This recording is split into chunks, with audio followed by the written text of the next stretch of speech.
এখন দেখো stock solution. Stock মানে কি? সংরক্ষণ করে দেওয়া, মানে রেখে দেওয়া, তাই না?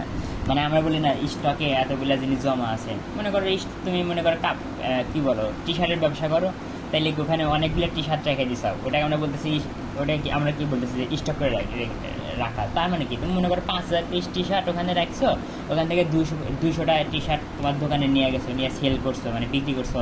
আবার তুমি যেখানে স্টক করে রাখছো ওখানে আবার আসছো, আবার 200 পিস নিয়ে গেছো, এরকম মানে ওখানে অনেকগুলো রেখে দেওয়া হয়, তাই না? তেমনি এখানে স্টক সলিউশন মানে কি? এই সলিউশনটা তৈরি করে রেখে দিতে হবে। মনে করো 500 ml, কি 500, মনে করো 100 ml তৈরি করছি, 100 ml দ্রবণ তৈরি করছি, করে রেখে দিছি।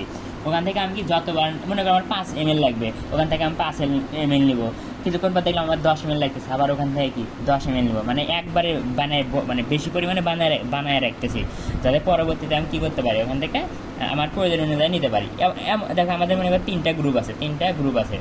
এখন মনে করো স্টার সলিউশন, মনে করো এসিটিক অ্যাসিডের স্টার সলিউশন আমরা বানিয়ে রাখছি 100 ml। মনে করো আমার গ্রুপের 10 ml লাগতেছে, অন্য গ্রুপের 15 ml লাগতেছে, অন্য গ্রুপের 20 ml লাগতেছে।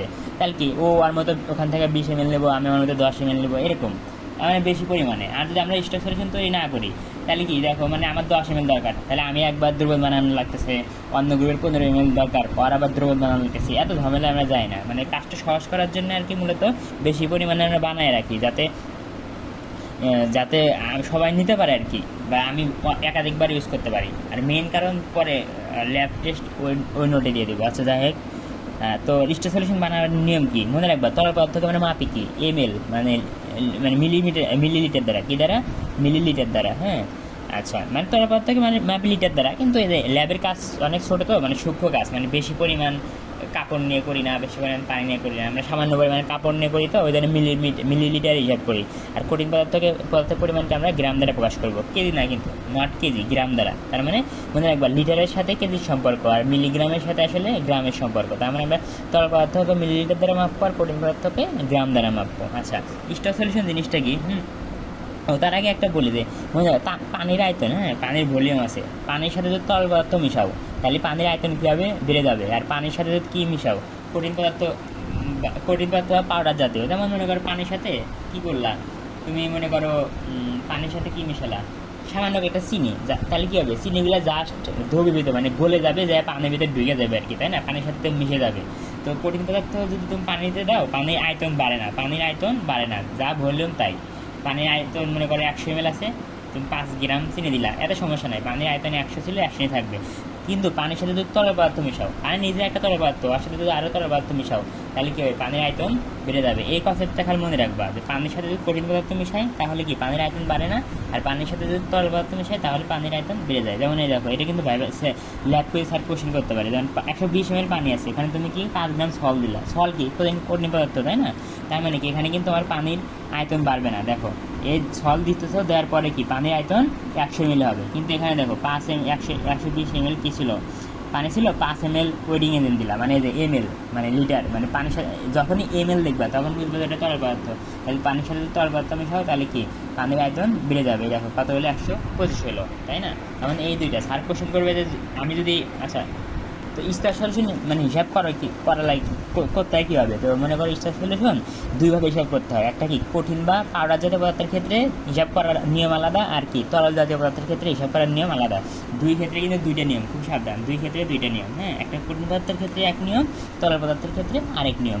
তো দেখো কঠিন পদার্থের ক্ষেত্রে কি আমরা জানি, কি কঠিন পদার্থের ক্ষেত্রে কিন্তু কি পানির আয়তন বাড়ে না।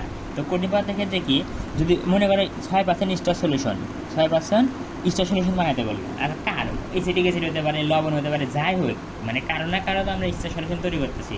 সলিউশন মানে কি দ্রবণ, তাই না? মানে দ্রব আর দ্রাবক থাকে, যেমন চিনি, পানির সাথে কী দিলা, চিনি দিলা, তার মানে একটা দ্রবণ হলো, তাই না? তার মানে দ্রবণ তৈরি করতে হলে তো কমপক্ষে দুইটা জিনিস লাগে, দ্রব আর দ্রাবক। তো পানি কি দ্রাবক, আর ওই চিনিটা কি দ্রব। আচ্ছা যাই হোক, ওগুলো না যায়। তো 6% স্টার সলিউশন মানে কি? আচ্ছা দেখো, ছল কি, ছল প্রথমত বললো, ছল কি কঠিন পদার্থ। তো 6% সলিউশন মানে তুমি বুঝবা যে কি, তুমি 100 ml পানি নিবা, কত ml, 100 ml পানি নিবা, জাস্ট ওর ভিতর কি 6 গ্রাম ছল দিবা, মানে 6 গ্রাম লবণ দিবা আর কি। 100 গ্রাম পানি বলতে মানে ট্যাবের পানি নিবা, 100 ml ট্যাবের পানি, যেহেতু আমাদের এখানে ওই। আচ্ছা তো দেখো সল্টের 6% স্টার সলিউশন, সল মানে কি কঠিন পদার্থ, আর ওয়েটিং এদের মান কি বলে তরল পদার্থ। তো মনে রাখবো কঠিন পদার্থের এক নিয়ম, তরল পদার্থের এক নিয়ম। তো কঠিন পদার্থের ক্ষেত্রে কি, কঠিন পদার্থের ক্ষেত্রে সবসময় কত নেবে 100 ml পানি, কি নেবে 100 ml পানি নেবা। পানি বলতে যে ট্যাবের পানি নিলা, আর ভিতরে কী করবে 6% বলছে না, তাহলে কি 6 গ্রাম লবণ নিবা। আর যদি 6% না বলে 7% বলতো তাহলে কি 7 গ্রাম লবণ দিতা। 8 বললে 8 গ্রাম লবণ দিতা। এই 100 কিন্তু চেঞ্জ হতো না। তাহলে কঠিন পদার্থের ক্ষেত্রে পানি সবসময় কি পার্সেন্ট দ্বারা তো বুঝতে হয় 100, তাই না? তো পানি কঠিন পদার্থের ক্ষেত্রে পানি সবসময় 100 ml নিবা, আর ভিতরে 6 গ্রাম। সল্ট বললে সল্ট, অথবা যদি সোডা বলে মানে কঠিন পদার্থ সোডা বললো তাহলে কি সোডা নিব, তার মানে সোডা নিব গ্রামে। আর এইগুলা কি যেহেতু কঠিন পদার্থ সোডা নিব, সোডা নিব গ্রামে, আর 100 ml পানিতে নিবই। নিয়ে মনে করো একটা বিকারে 100 ml পানি নিলা, তার ভিতরে 6 গ্রাম, মনে করো 6 গ্রাম মাপবা কীভাবে, ওই যে আমাদের ব্যালেন্স আছে, ওই ব্যালেন্সে 6 গ্রাম মেপে নিলা। হ্যাঁ, নিয়ে ওই যে ওই পানির ভিতর দিলা, দিয়ে এরকম স্টারিং করলা, গ্লাসের দিয়ে নাড়ানে দিলা, তাই আমার কি সল্টের 6% স্টার সলিউশন হয়ে গেল।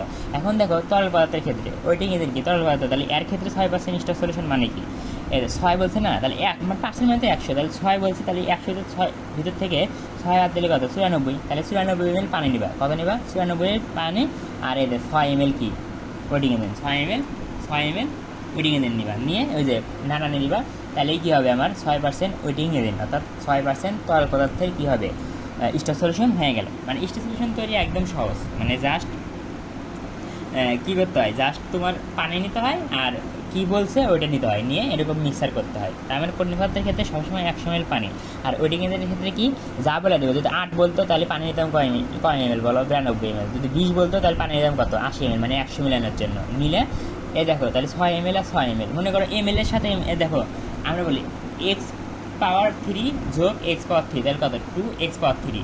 x পাওয়ার 3 আর x পাওয়ার 5 কিন্তু যোগ হয় না, তেমনি ml এর সাথে কিন্তু গ্রাম তো আর যোগ হবে না। তো দেখো ml এর সাথে ml যোগ হবে, তাহলে 6 ml আর 94 ml কি 100 ml হয়েছে, তাই না? তার মানে কঠিন পদার্থের ক্ষেত্রে তুমি 100 ml পানি নেবা, আর যা বলবো ওই পরিমাণ তত গ্রাম, কেজি নাই কিন্তু জাস্ট অত গ্রাম কঠিন পদার্থটা ওই বেলান দ্বারা মেপে নেবা। এই তো তার মানে ওইটি একদম স্টার সলিউশন যদি তোমাকে বানাতে বলে, তাহলে এই স্যারের আগে কোশ্চেন করবে যে স্যার কার ক্ষেত্রে কঠিন পদার্থের ক্ষেত্রে না তরল পদার্থের ক্ষেত্রে। যদি তরল পদার্থ হয় তাহলে স্যার ওই যে যেটা বলে দেবে, এখানে 12 বললে এখানে কি 88 ml নিতাম। হ্যাঁ, আর কঠিন পদার্থ হলে এখানে 10 বললে 20 বললে কোনো সমস্যা নেই, আমি 100 ml সবসময় 100 ml পানি নেবো। মনে রাখো ml আর গ্রাম মনে রাখো। তো এই তো গেল।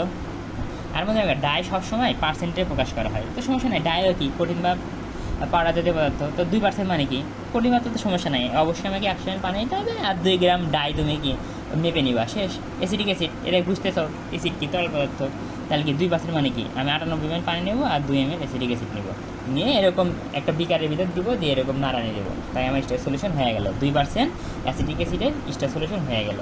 এখন আরেকটা শব্দ আছে রেসিপি। কী বললাম রেসিপি মানে কি কোন উপাদান কত পার্সেন্ট আছে ওইটা প্রকাশ করা, যার মাধ্যমে প্রকাশ করে তাকে বলা হয় রেসিপি। কিছু না, যেমন দেখো এসিড আছে কয় গ্রাম 5 গ্রাম পার লিটার। আচ্ছা এই দেখো 1 লিটার নিচে বাইসেনের মানে ভাগ দেওয়ার পরে 1 লিটার আছে না, 1 লিটার মানে কি 1000 ml, তাই না? প্যারা নেই।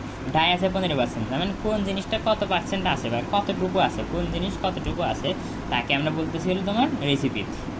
ডোজিং মানে কি পরিমাণ, মানে তোমার কতটুকু দিচ্ছ, মানে কতটুকু দরকার বা কতটুকু দিচ্ছ। মানে আমি 2% অ্যাসিডিক মনে করো ডাই নিচ্ছি, এই একটা পরিমাণ বুঝাচ্ছে। তার মানে ডোজিং বলতে পরিমাণ, মানে তোমার কতটুকু দিতে হবে বা কতটুকু নিবা, এই তো।